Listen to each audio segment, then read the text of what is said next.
और बड़ी खबर, दावोस में वर्ल्ड इकोनॉमिक फोरम में वार्षिक बैठक को प्रधानमंत्री नरेंद्र मोदी वीडियो कॉन्फ्रेंसिंग के जरिए संबोधित कर रहे हैं। सीधे सुनते हैं।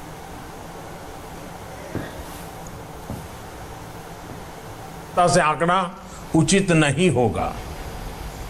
जिस देश में विश्व की 18% आबादी रहती हो, उस देश ने कोरोना पर प्रभावी नियंत्रण करके पूरी दुनिया को, मानवता को बड़ी त्रासदी से भी बचाया है।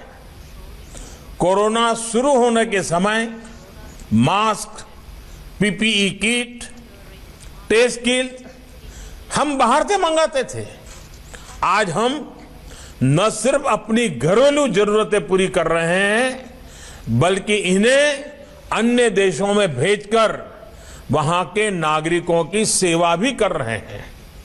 और आज भारत ही है जिसने दुनिया का सबसे बड़ा कोरोना वैक्सीनेशन प्रोग्राम भी शुरू किया है। पहले फेज में हम अपने 30 मिलियन हेल्थ और फ्रंटलाइन वर्कर्स का वैक्सीनेशन कर रहे हैं। भारत की स्पीड का अंदाजा आप इसी से लगा सकते हैं कि सिर्फ 12 दिन में, 12 डेज में भारत ने अपने 2.3 मिलियन से ज्यादा हेल्थ वर्कर्स को वैक्सीनेट कर चुका है। अगले कुछ महीनों में हम अपने करीब 300 मिलियन बुजुर्ग और कोमॉर्बिडिटी वाले मरीजों के वैक्सीनेशन का टारगेट पूरा कर लेंगे। साथियों, सर्वे संतु निरामया, पूरा संसार स्वस्थ रहे, भारत की इस हजारों वर्ष पुरानी प्रार्थना पर चलते हुए संकट के इस समय में भारत ने अपनी वैश्विक जिम्मेदारी को भी शुरू से निभाया है। जब दुनिया के अनेक देशों में एयर स्पेस बंद था, तब 1 लाख से ज्यादा नागरिकों को उनके देश पहुंचाने के साथ ही भारत ने 150 से ज्यादा देशों को जरूरी दवाइयां भी भेजी। अनेक देशों के हेल्थ कर्मचारियों को भारत ने ऑनलाइन ट्रेनिंग दी। भारत की ट्रेडिशनल मेडिसिन आयुर्वेद कैसे इम्यूनिटी बढ़ाने में सहायक है, हमने दुनिया को इस बारे में गाइड भी किया।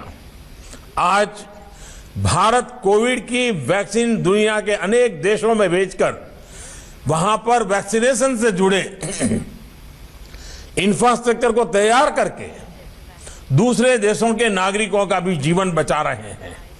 और ये सुनकर WEF में सभी को तसल्ली होगी कि अभी तो सिर्फ 2 made in India corona vaccine दुनिया में आई है।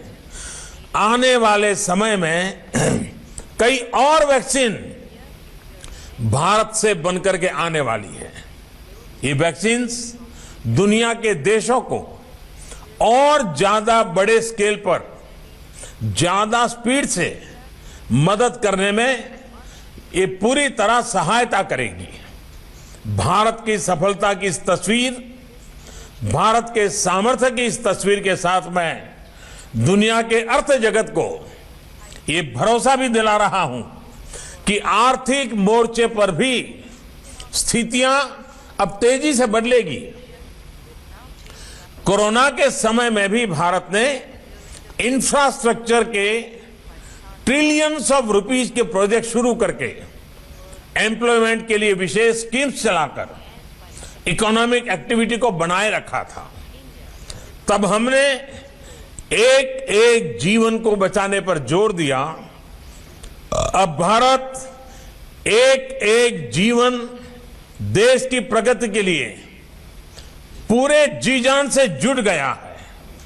अब भारत आत्मनिर्भर बनने के संकल्प के साथ आगे बढ़ रहा है। भारत की आत्मनिर्भरता की आकांक्षा ग्लोबलिज्म को नए सिरे से मजबूत करेगी। और मैं आश्वस्त हूं कि इस अभियान को इंडस्ट्री 4.0 से भी बहुत बड़ी मदद मिलेगी। इसके पीछे वजह भी है और इस विश्वास का आधार भी है। साथियों, एक्सपर्ट्स बताते हैं कि इंडस्ट्री फॉर 4.0 के 4 मुख्य फैक्टर्स होने वाले हैं।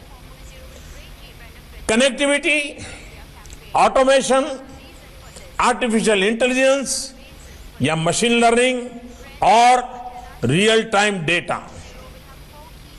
आज भारत दुनिया के उन देशों में से हैं जहां सबसे ज्यादा डेटा उपलब्ध है, जहां के दूर दराज क्षेत्रों में भी मोबाइल कनेक्टिविटी है। चलिए, बड़ी खबर पर आगे आपको अपडेट करते रहेंगे। आगे